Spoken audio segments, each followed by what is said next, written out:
कहलगांव नगर panchayat ward number 4 के युवा प्रत्याशी मिथुन शर्मा से थोड़ी बातचीत होने जा रही है। तो हाँ मिथुन शर्मा जी, आप 4 नंबर वार्ड से चुनाव लड़ने वाले हैं, तो इसके सबसे लिए पहले आप सर मैं जनता से अपना परिचय कर लूँ, उसके बाद आपसे बात कर लूँ। मैं मिथुन शर्मा 4 नंबर वार्ड का प्रत्याशी आपका हार्दिक अभिनंदन करती हैं। दुर्गा पूजा, काली पूजा, छठ, दीपावली, छोटी मुहर्रम की हार्दिक शुभकामनाएं और कोटि कोटि नमन।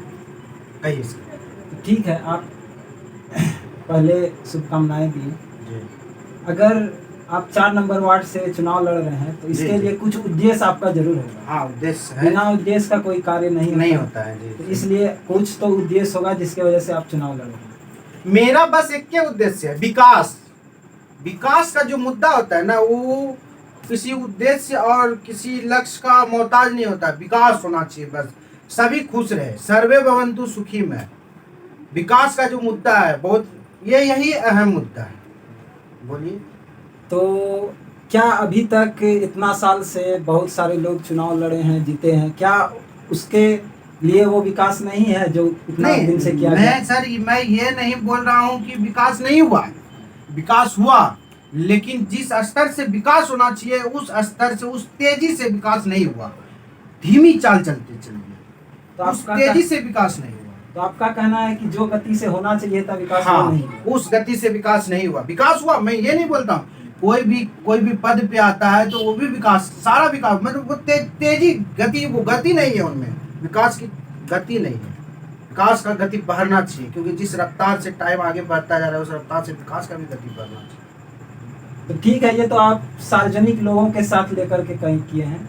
व्यक्तिगत रूप से किसी को यदि लाभ पहुंचाना हो तो किस तरह से आप किसी को लाभ पहुंचाएंगे? व्यक्तिगत रूप से किस विषय पे आप बात कर रहे हैं? जैसे व्यक्तिगत मतलब किसी को पर्सनली कुछ तरह का लाभ हो, जैसे सरकारी लाभ होगा, इंदिरा आवास, या अगर वो उम्रदराज हैं 60 साल की है तो उनको वृद्धा पेंशन, ये सब सारी व्यवस्था हम करेंगे। और जनता के बीच बहुत गए हम, उनकी बहुत सारी समस्या हैं, उन पे हम लोग राय विचार विमर्श कर रहे हैं और उनसे भी बातचीत हो रही है। और हम क्या क्या करेंगे वो भी जनता के बीच में हम अपना पक्ष रख रहे हैं, जनता भी रख रही है। जनता की सारी बातें हैं, हमारी भी सारी बातें हैं, हम दोनों मिल के बैठ के चर्चा कर रहे हैं। जनता और जितने सभी 4 नंबर वार्ड के सभी जितने भी व्यक्ति हैं, सभी से मैं मिल रहा हूँ, सभी से उनका राय ले रहा हूँ, अब बात विचार कर रहा हूँ। अब ये तो जनता, आप तो जानते हैं ये लोकतंत्र है, जनता सर्वोपरि है। जनता जो चाहती है वही होता है और कुछ नहीं होता है। तो अभी तक तो सुनते आ रहे, कुछ लोगों के मुंह से ये भी सुने हैं कि फलना बाबू इलेक्शन लड़ा, जीता और फिर उसके बाद बुलाने पर आता ही नहीं है। इसके विषय में आपके क्या कहना है?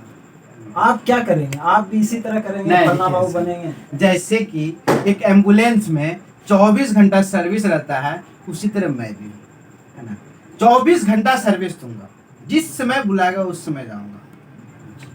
ये लक्ष्य मेरा। और एक चीज़ है, और मैं किसी की आलोचना नहीं करना चाहता, पहले क्या हुआ नहीं हुआ मैं अब उस विषय पे चर्चा नहीं करूंगा। हाँ, मैं जो करूंगा, मैं जनता के समक्ष अपनी बातों को रखूंगा और बेहतर रहेगा। मैं 24 घंटा सर्विस दूंगा। और एक बात, मेरे द्वार पे किसी को आने की आवश्यकता नहीं है।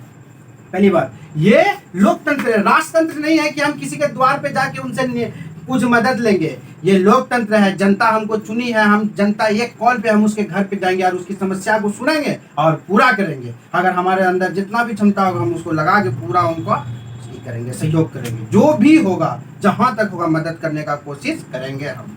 उनको आने की आवश्यकता नहीं मेरे पास, एक कॉल बस, हम उसके घर पे हाजिर। 12 बजे रात हो, 2 बजे रात हो, 3 बजे, जिसमें 24 घंटा सेवा जारी रहेगा।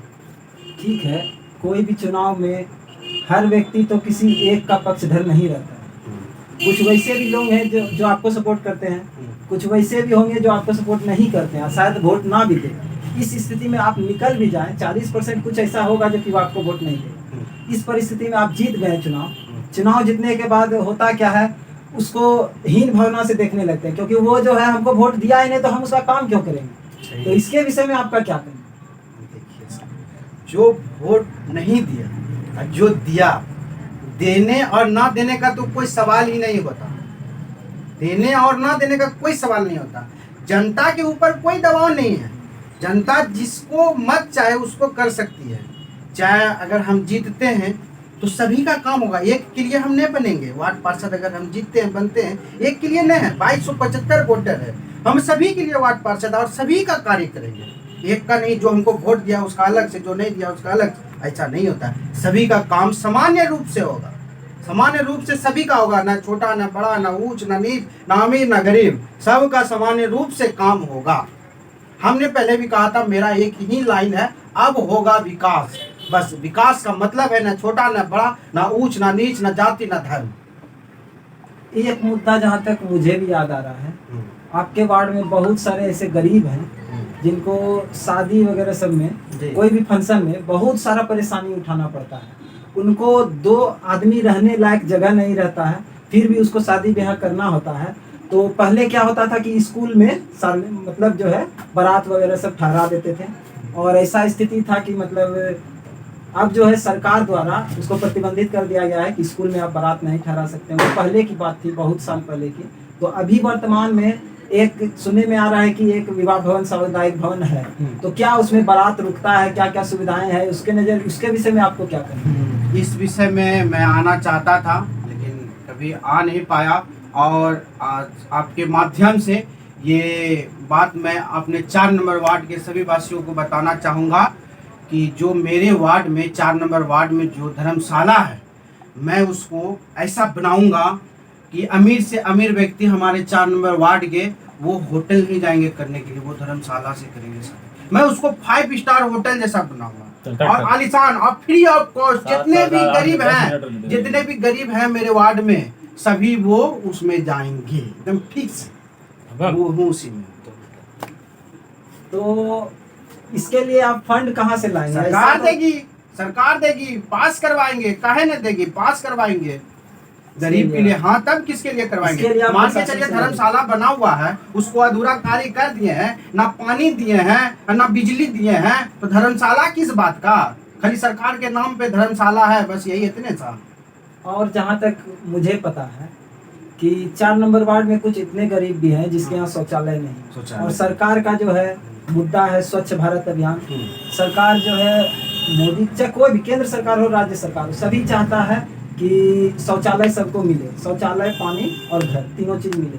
लेकिन उनके पास इतना संसाधन नहीं है जो कि वो जुटा पा रहे, या तो फिर उसके पास जगह भी नहीं है। तो या इसके लिए आप क्या करना चाहेंगे कि शौचालय वगैरह सब जो लोग घाट किनारे जाते हैं या इधर उधर कहीं भी जाते हैं, बाहर जाते हैं, हाँ तो उनको शौचालय दिलवाएंगे ना हम। अगर हम आते हैं, जनता अगर हमको चुनती है तो सबसे पहला कार्य उन्हीं का होगा, सबसे पहला काम शौचालय मिलेगा। जो योजना है हमारा स्वच्छ भारत अभियान के तहत उनको शौचालय पास कराया जाएगा, उनको मिलेगा। जो मैं आपको एक अक्षर में बात बता दूं, जो भी कार्य नहीं हुआ, पिछले क्या हुआ हमको उसको नहीं देखना है, मैं जो करूंगा बस उसको देखना है। जो भी कार्य नहीं हुआ है पूर्ण, उसको मैं पूरा करूँ। मेरा एक लक्ष्य है, बस पूरा विकास ही विकास। तो अब आखिरी सवाल मेरा है। हाँ, तो आप इतना मुद्दा गिनाए, ठीक है, बहुत अच्छा लगा। और एक स्ट्रीट लाइट की भी व्यवस्था हमारे वार्ड में सबसे है ना, स्ट्रीट लाइट की रोड पे अंधेरा रहता है, सबसे बड़ा ये है प्रॉब्लम। सबसे पहले मैं सुधार उसमें कराऊंगा, सारा में लाइट की व्यवस्था एकदम सुदूर कराऊंगा कि रोड पे सुई भी गिरे रात में तो दिखाई पड़े, ऐसी अपने वार्ड में व्यवस्था लाइट की कराऊंगा। कुमार शर्मा, युवा प्रत्याशी, जहाँ तक मुझे पता है कि इसके इतना युवा प्रत्याशी अभी